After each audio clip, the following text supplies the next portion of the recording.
Hey folks, welcome to another Triple T Thursday. For those just joining us, that's tools, tips, and talk, where we'll discuss info for the knife maker.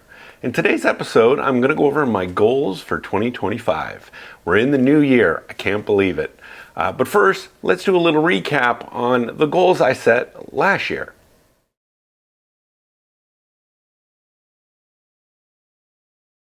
So I had set up my goals in 3 different categories. So we'll start with education. So I wanted to take a folder class. I was quite successful in that.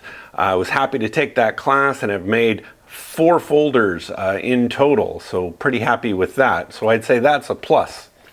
On the downside, I said I was going to do a bunch of collaborations. I really only kind of did one collaboration with Trey Hill from Third Hill Customs. And just talking about Hamon. So maybe that's something lined up again. I'm going to push again to this year. I also said I was going to do or try to do a bunch of new Damascus patterns. Last year in 2024, I did the plug welded Damascus, which was new for me, but not really much else. So this year, we're going to push that a little further. As far as expanding the shop, last year I put in a new lathe. I got the induction forge, got the disc grinder, and I just ordered a new anvil on the 31st, so we'll count that as last year.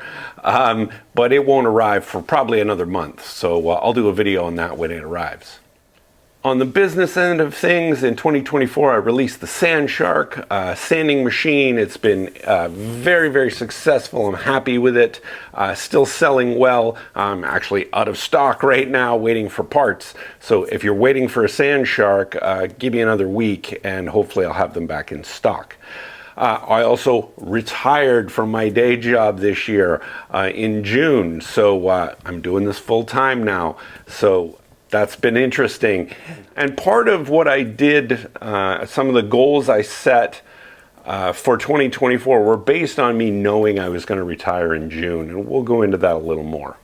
I also started the podcast with my buddy Jared last January. So we're coming up on a year of doing the Triple T for Knife Makers podcast. If you haven't heard that, go take a listen. It's really fun. We have a great time doing it. So let's talk about 2025. Probably my main effort this year I would put under the education category. I really want to take at least 1 class this year, probably 2 from either a master smith or someone very knowledgeable in an area that I want to learn. Could be new Damascus patterns. I don't know. I got a couple ideas, but you guys stay tuned. And then most of what I want to do this year is in pushing myself towards that master bladesmith category. I'm not going to be ready for a couple of years, but I'm kind of trying to push myself down that journey. And that involves doing a lot of creativity in builds, adding complexity. So I look at my work and I don't think it's really got enough oomph, pizzazz, bedazzlement. So I'm really trying to work on the little glitzy details in knives, the little file work or the little extras.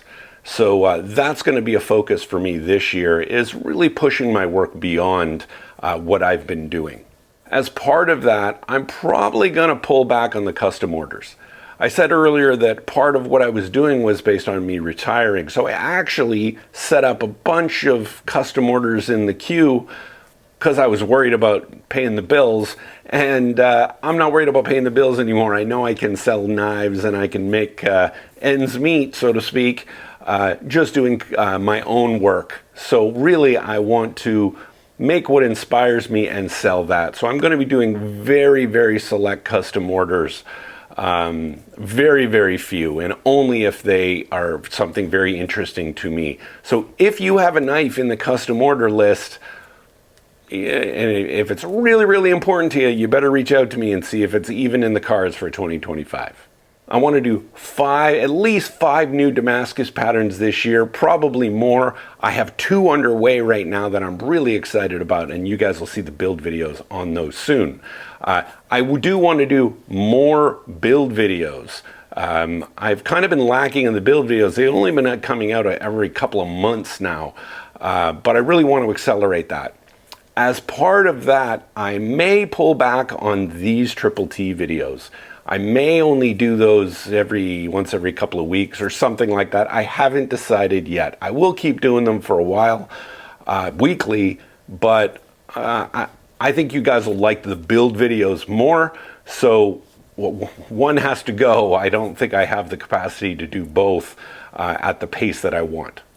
And lastly, expanding the shop is not really a focus for me this year. I pretty much have all the tools that I kind of want or have room for, most importantly. I don't really have much more room in the shop to put anything. So if I buy something, I got to get rid of something. So that's a tough one. Of course, if there's all little small tools or something, of course I may pick up little things. But as far as the big tools, I don't see any in my future for this year. So I just want to end this. I want to go down to the table, just show you a couple things I'm working on. You're going to see build videos on at least one of these, but hopefully these will get you excited. And lastly, I want to thank my sponsor, Maritime Knife Supply. All of my steel, abrasives, epoxy, consumables, all of that stuff here in the shop comes from Maritime Knife Supply. They got an amazing selection, great shipping. You definitely want to check them out. So here's some knives I've been working on. This is a hand-forged W2 Bowie, differentially heat-treated, so it does have a hamon. It's hard to see it right now. And it's got this puzzle piece handle. It's not quite a keyhole because this has to be removable because this is a hidden tang. So this has got to come apart, and this will be blued, literally blue, to match the handle. So I'm pretty excited about this build. There will be a build video for this one as well, probably in a couple of weeks. So yeah, I just love the handle material on this one, and I think with the blue handle, it's gonna look just crazy. These two are some twist Damascus over pure nickel with, I believe, a Damascus core, but I don't quite remember. And it's kind of a his and her Bowie set. Yeah, I just think they look really cool. Won't be a build video on this, but I'll do a little short on the presentation of these two knives. So that's what I got on the table. Some other Damascus that I got in the works, and you'll see build videos on this one and this guy, which I'm really excited about. Doesn't look like much now, but trust me, you guys are going to like it. All right. Thanks, folks. We'll see you on the next one.